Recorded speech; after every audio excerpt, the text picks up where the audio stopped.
The following story has been brought to you by StoriesToInspire.org.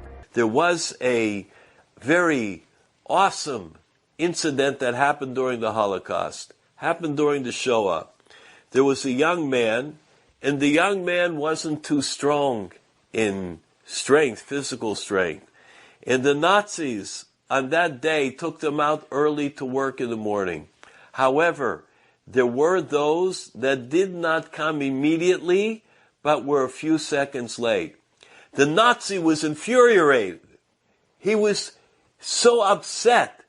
He could not contain his anger. So he said to all of the people, you know what? Today, you're going to be punished.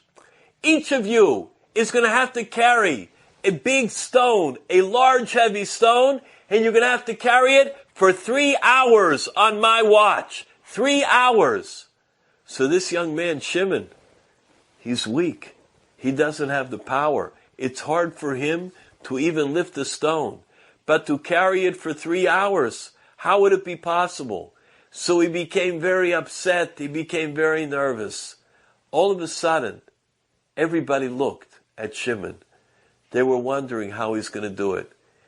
If they couldn't do it, unfortunately, what would happen is the Nazi will come out and he would shoot the person that could not pass the test.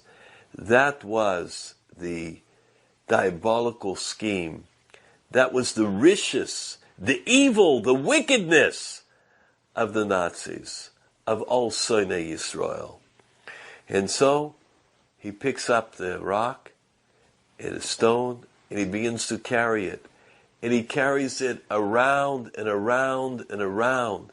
And they see that he doesn't stop. And they couldn't imagine it. How is he doing it? Shimon was the weakest of the entire group. And he is not having a difficulty at all in carrying the stone around and around and around. And he can't believe what is going on.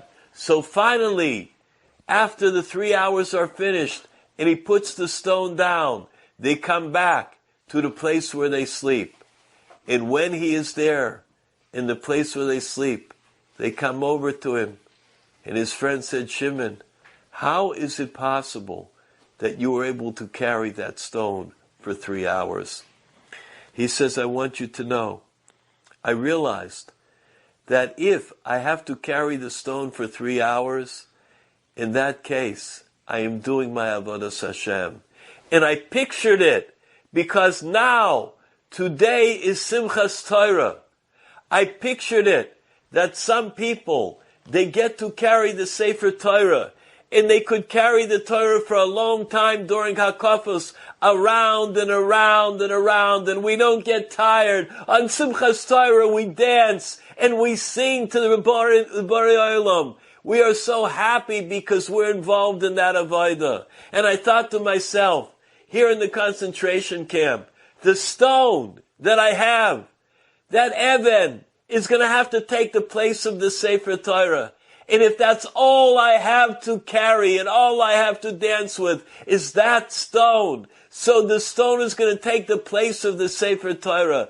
And every single moment when I was carrying it, I pictured as though I had the Sefer Torah in my hand and was dancing around and around and around.